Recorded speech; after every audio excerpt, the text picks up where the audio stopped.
നമസ്കാരം. മലയാളി വാർത്ത ഇൻസൈഡിലേക്ക് സ്വാഗതം. ഇതൊരു ഒന്നൊന്നര രോമാഞ്ചിഫിക്കേഷൻ വാർത്തയാണ്. ഇസ്രായേലിൻ്റെ ടൈംസ് ഓഫ് ഇസ്രായേൽ എന്ന മാധ്യമത്തിൽ ഇന്ന് വന്ന ഒരു ലേഖനം. പാകിസ്ഥാനെതിരായ അതിർത്തി കടന്നുള്ള ആക്രമണങ്ങളിൽ ഇന്ത്യ ഇസ്രായേൽ നിർമ്മിത ഡ്രോണുകൾ വിന്യസിച്ചത് ആഗോള ശ്രദ്ധ ആകർഷിച്ചുവെന്നാണ് ഇസ്രായേൽ മാധ്യമം പറയുന്നത്. തന്ത്രപരമായ പ്രത്യാഘാതങ്ങൾ കൊണ്ടല്ല, മറിച്ച് ഇന്ത്യയും ഇസ്രായേലും തമ്മിൽ വികസിച്ചുകൊണ്ടിരിക്കുന്ന സഖ്യത്തിന്റെ തന്ത്രപരമായ ആഴത്തെക്കുറിച്ചാണ് ഇത് സൂചന നൽകുന്നത് എന്ന് ഇസ്രായേൽ മാധ്യമം. ഇസ്രായേൽ എയ്റോസ്പേസ് ഇൻഡസ്ട്രീസ് നിർമ്മിച്ച ഹാറൂപ്പ് ഡ്രോണുകളാണ് ഇക്കഴിഞ്ഞ ദിവസം പാകിസ്ഥാനിൽ വലിയ നാശങ്ങൾ വിതച്ചത്. പാകിസ്ഥാനെതിരായ ആക്രമണങ്ങളിൽ ഇന്ത്യ ഡ്രോൺ പ്ലാറ്റ്ഫോമുകൾ ഉപയോഗിക്കുന്നത് പതിറ്റാണ്ടുകളായി പക്വത പ്രാപിച്ച ഒരു സഖ്യത്തെ പ്രതിഫലിപ്പിക്കുന്നുവെന്ന് ഇസ്രായേൽ പറയുന്നു. പാകിസ്ഥാനുമായുള്ള ഈ ആക്രമണങ്ങളിൽ ഹാറൂപ്പ് ഹെറോഡ് മാർക്ക് 2 ഡ്രോണുകളുടെ വിന്യാസം ഇന്ത്യയുടെ നിലവിലെ സൈനിക തന്ത്രത്തിൽ ഇസ്രായേൽ എങ്ങനെ പ്രധാനപ്പെട്ട പങ്ക് വഹിക്കുന്നു എന്ന് വ്യക്തമാക്കുന്നു. ഇത് വിശാലമായ ഭീകരവിരുദ്ധ സഖ്യമാണ് എന്ന് ഇസ്രായേൽ അടിവരയിട്ട് പറയുന്നു. ഇസ്രായേൽ എയ്റോസ്പേസ് ഇൻഡസ്ട്രീസിൽ നിന്ന് ആയുധങ്ങൾ വാങ്ങുന്ന ഏറ്റവും വലിയ അന്താരാഷ്ട്ര രാജ്യമാണ് ഇന്ത്യ. കറാച്ചി, ലാഹോർ തുടങ്ങി ജനസാന്ദ്രതയുള്ള നഗരങ്ങളിൽ പ്രിസിഷൻ ആക്രമണങ്ങൾ നടത്താൻ ഇത് ഇന്ത്യയെ സഹായിക്കും. ഇനിയാണ് ആ മാധ്യമത്തിലെ ഏറ്റവും പഞ്ചിങ് പ്രയോഗങ്ങൾ. ഇസ്രായേലിന്റെ കാഴ്ചപ്പാടിൽ ഇന്ത്യ ഒരു പ്രധാന വിപണി മാത്രമല്ല, മറിച്ച് തീവ്രവാദം, അതിർത്തി സുരക്ഷ, ഇസ്ലാമിക തീവ്രവാദം എന്നിവയെക്കുറിച്ചുള്ള പൊതുവായ ആശങ്കകൾ പങ്കിടുന്ന ഒരു തന്ത്രപരമായ പങ്കാളി രാജ്യമാണ്. തീവ്രമായ ഭീഷണികൾക്കെതിരെ വിശാലമായ പോരാട്ടത്തിന്റെ ഭാഗമായി ഇരു രാജ്യങ്ങളും പലപ്പോഴും അവരുടെ സഹകരണം ഉറപ്പാക്കും. ഇന്ത്യ പാകിസ്ഥാൻ സംഘർഷം വികസിക്കുമ്പോൾ ഇസ്രായേലിന്റെ പങ്ക് പരോക്ഷമായെങ്കിലും ശ്രദ്ധിക്കപ്പെടാതെ പോകില്ല എന്ന് ഇസ്രായേൽ മാധ്യമം ഉറപ്പിക്കുന്നു. ഇസ്രായേലിന് പാകിസ്ഥാനുമായി യാതൊരു വിധത്തിലും ഔപചാരിക നയതന്ത്ര ബന്ധമില്ല. മുസ്ലിം ലോകത്തെ അതിന്റെ സ്ഥാനം മറ്റേതൊരു രാജ്യത്തെക്കാളും താഴ്ന്ന നിലയിലാണ്. പാകിസ്ഥാന്റെ ആക്രമണങ്ങളെ വംശഹത്യ, അധിനിവേശം എന്നീ പദങ്ങൾ ഉപയോഗിച്ചാണ് ഇസ്രായേൽ മാധ്യമം പറയുന്നത്. ഒരു വശത്ത് നമ്മൾ ഹാറൂപ്പ് ഡ്രോണുകളെക്കുറിച്ച് വിശദീകരിക്കുമ്പോൾ മറുവശത്തിത ഇന്ത്യയുടെ ഏറ്റവും വലിയ വിജയമാണ് ഇന്നലെ രാത്രി കണ്ടത്.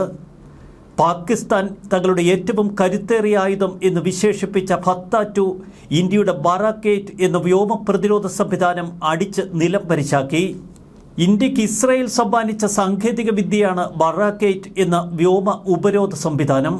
ഇന്ത്യയും ഇസ്രായേലും തമ്മിൽ സംയുക്തമായി വികസിപ്പിച്ചെടുത്ത ഉപരിതല വായു മിസൈൽ സംവിധാനമാണിത്. വിവിധതരം വ്യോമാക്രമണങ്ങളെ പ്രതിരോധിക്കാൻ ഈ സംവിധാനത്തിന് ശക്തിയുണ്ട്. ഈ വ്യോമ പ്രതിരോധ സംവിധാനം ഉപയോഗിച്ച് മിസൈലുകൾ, വിമാനങ്ങൾ, ഹെലികോപ്റ്ററുകൾ, ഡ്രോണുകൾ തുടങ്ങിയവ ആക്രമിച്ച് തകർക്കാൻ കഴിയും.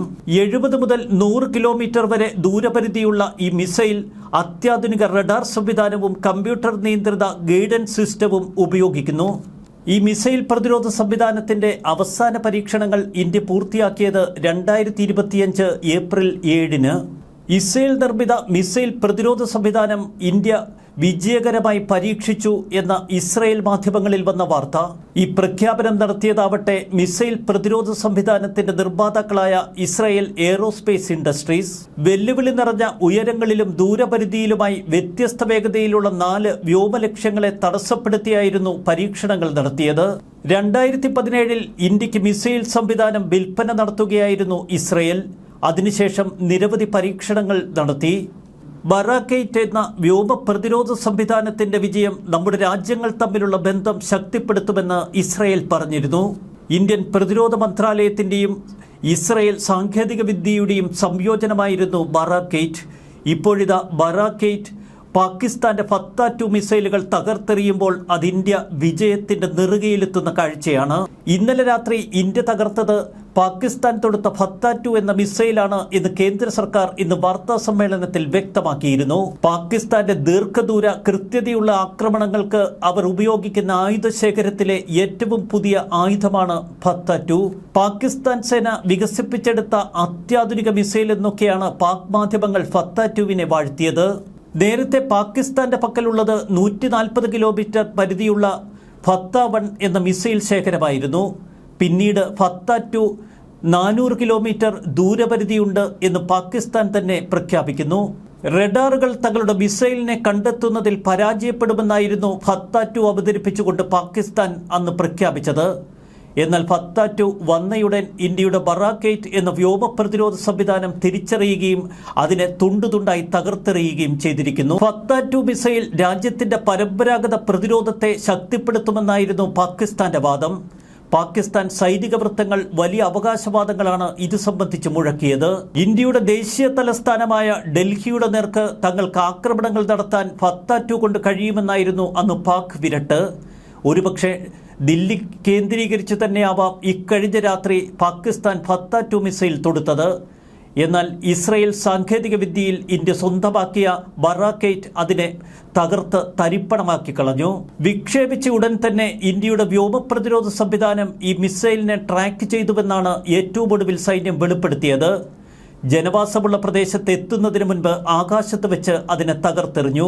ദിവസങ്ങളോളം നീണ്ടുനിന്ന ഡ്രോൺ ആക്രമണങ്ങൾക്കും അതിർത്തി കടന്നുള്ള ഷെല്ല് ആക്രമണങ്ങൾക്കും ശേഷമാണ് ഫത്ത-2 എന്ന മാരകായുധം ഇന്ത്യയുടെ നേർക്ക് പാകിസ്ഥാൻ പ്രയോഗിച്ചത്. ബുനിയാനുൻ മർസൂസ് എന്ന രഹസ്യനാമത്തിൽ പാകിസ്ഥാൻ നടത്തിയ പുതിയ സൈനിക നടപടിയിലെ ഏറ്റവും പ്രകടമായ ഘടകം മിസൈൽ അയച്ചതായിരുന്നു. ഇന്ത്യൻ സൈനിക സ്ഥാപനങ്ങളെയും മറ്റാസ്തികളെയും തങ്ങൾ തകർക്കുമെന്ന ഭീഷണിയോടെയാണ് ഫത്ത-2 പാകിസ്ഥാൻ വിക്ഷേപിച്ചത്. ഒരു വശത്ത് കാശ്മീരിലും മറ്റ് നിരവധി കേന്ദ്രങ്ങളിലും ഇന്ത്യയുടെ 26 നഗരങ്ങൾ കേന്ദ്രീകരിച്ച് ശക്തമായ ഡ്രോൺ ആക്രമണങ്ങളുടെ മറവിൽ ഫത്ത-2 ദില്ലിയിലേക്ക് പായിക്കുകയായിരുന്നു പാകിസ്ഥാന്റെ ലക്ഷ്യം. പരാജയപ്പെട്ട ഫത്ത-2 മിസൈൽ ആക്രമണത്തെ തുടർന്നാണ് ഇന്ത്യ പാകിസ്ഥാന് നേർക്ക് സമാനതകളില്ലാത്ത തലത്തിൽ അതിശക്തമായി തിരിച്ചടിച്ചത്. പാകിസ്ഥാന്റെ 3 പ്രധാന വ്യോമത്താവളങ്ങൾ ഇന്ത്യ ആക്രമിച്ചു. റാവൽപിണ്ടിയിലെ നൂർഖാൻ എയർബേസ്, പഞ്ചാബിലെ ഷോർക്കോട്ടിലെ റഫീഖി എയർബേസ്, ചൊക്വാളിയിലെ മുരീദ് എയർബേസ് എന്നിവയാണ് ഇന്ത്യ ആക്രമിച്ച പാക് വ്യോമത്താവളങ്ങൾ. ദീർഘദൂര ബാലിസ്റ്റിക് മിസൈലുകൾ ഉപയോഗിച്ച് ന്യൂഡൽഹി പാകിസ്ഥാൻ ലക്ഷ്യമിടുന്നതിന്റെ കൃത്യമായ തെളിവാണ് ഫത്ത-2 എന്ന മിസൈൽ വിക്ഷേപിച്ചത്. ഇത്രയും ശക്തമായ ഒരു ആയുധ സംവിധാനം ഉപയോഗിച്ച് ഇന്ത്യയുടെ തലസ്ഥാനത്തെ ആക്രമിക്കാൻ ഇതുവരെ പാകിസ്ഥാൻ ശ്രമിച്ചിട്ടില്ല. എന്നാൽ ഫത്ത-2വിനെ തകർത്തെറിയുന്നതിൽ നമ്മൾ ഇസ്രായേൽ എന്ന സുഹൃത്ത് രാജ്യത്തിനൊപ്പം വിജയിച്ചിരിക്കുന്നു. കാശ്മീരിന്റെ പല ഭാഗങ്ങളിൽ ഇസ്രായേലിനെതിരെ ചില ആശയപ്രചരണങ്ങൾ നടക്കുന്നുവെന്നാണ് ടൈംസ് ഓഫ് ഇസ്രായേൽ പറയുന്നത്. മുസ്ലിം പദപ്രയോഗത്തിൽ ഇതിനെ യഹൂദ് ഓ ഹനൂദ് കി സാഷിഷ് അഥവാ ജൂത ഹിന്ദു ഗൂഢാലോചന എന്നാണ് അവർ വിളിക്കുന്നത്. ഇന്ത്യ ഇസ്രായേൽ പങ്കാളിത്തത്തെ സ്ഥിരതയുള്ള ഒരു ബന്ധമായി ഇസ്രായേൽ മാധ്യമം വാഴ്ത്തുന്നു. ദുഷ്കരമായ സമയങ്ങളിലും സമ്മർദ്ദങ്ങളിലും പോലും ശക്തമായ സഖ്യങ്ങൾ നമുക്കിടയിൽ നിലനിൽക്കുന്നു.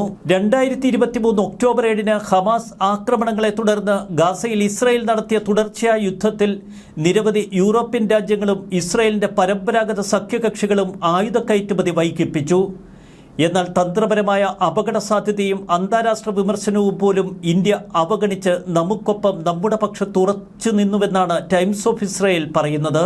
ഇന്ത്യ ലോകത്തിലെ ഏറ്റവും വലിയ ആയുധ ഇറക്കുമതി രാജ്യമാണ്. ഇസ്രായേൽ ആവട്ടെ 4ാമത്തെ വലിയ വിതരണക്കാരും. അതുകൊണ്ട് തന്നെ ഈ ബന്ധത്തിന്റെ പങ്ക് വളരെ വലുതാണ്. ഇന്ത്യൻ പ്രതിരോധ വിപണി ഇസ്രായേലിന്റെ ഭൗമരാഷ്ട്രീയ വിന്യാസത്തെ കൃത്യമായി പ്രതിനിധീകരിക്കുന്നു എന്ന് ടൈംസ് ഓഫ് ഇസ്രായേൽ വിശദീകരിക്കുന്നു. ന്യൂഡൽഹിക്കും ജെറുസലേമിനും ഇടയിലുള്ള പ്രതിരോധ വ്യാപാരം കൂടുതൽ ആഴത്തിലാക്കുകയും വികസിപ്പിക്കുകയും ചെയ്യുമെന്നാണ് ടൈംസ് ഓഫ് ഇസ്രായേൽ പറഞ്ഞു വയ്ക്കുന്നത്. ചുരുക്കത്തിൽ ഇന്ത്യക്കൊപ്പം കട്ട പിന്തുണ നൽകുന്ന ഇസ്രായേലിനെയാണ് ഈ നിർണായക നിമിഷത്തിൽ നമ്മൾ കാണുന്നത്. തൊട്ടപ്പുറത്ത് പാകിസ്ഥാനെ സഹായിക്കാൻ ടർക്കിയും അസർബൈജാനും ഒക്കെ എത്തുമ്പോൾ ഇന്ത്യയുടെ എക്കാലത്തെയും സുഹൃത്ത് ഇസ്രായേൽ നമുക്കൊപ്പം തോളോട് തോൾ ചേർന്ന് നിൽക്കുന്നു. അസർബൈജാനിൽ നിന്നും തുർക്കിയിൽ നിന്നുമുള്ള യാത്രികർക്ക് ഇപ്പോൾ കടുത്ത നിയന്ത്രണങ്ങളാണ് ഇന്ത്യയിലെ വിമാന സർവീസ് ഏജൻസികൾ ഏർപ്പെടുത്തിയിരിക്കുന്നത്. ചതിയന്മാരായി ഈ രാജ്യങ്ങളെ തിരിച്ചറിയണമെന്ന് സോഷ്യൽ മീഡിയ ഓർമ്മിപ്പിക്കുന്നു. ഏറ്റവും നിർണായക വേളയിൽ ഇന്ത്യക്കൊപ്പം ചേർന്ന് നിൽക്കുന്ന ഇസ്രായേലും ഇസ്രായേലിന്റെ സാങ്കേതിക വിദ്യയും. അതുകൊണ്ട് തന്നെ വിജയം നമുക്ക് സുനിശ്ചിതമാണ് എന്നുറപ്പിക്കാം. ന്യൂസ് ഡെസ്ക് മലയാളി വാർത്ത ഇൻസൈറ്റ്.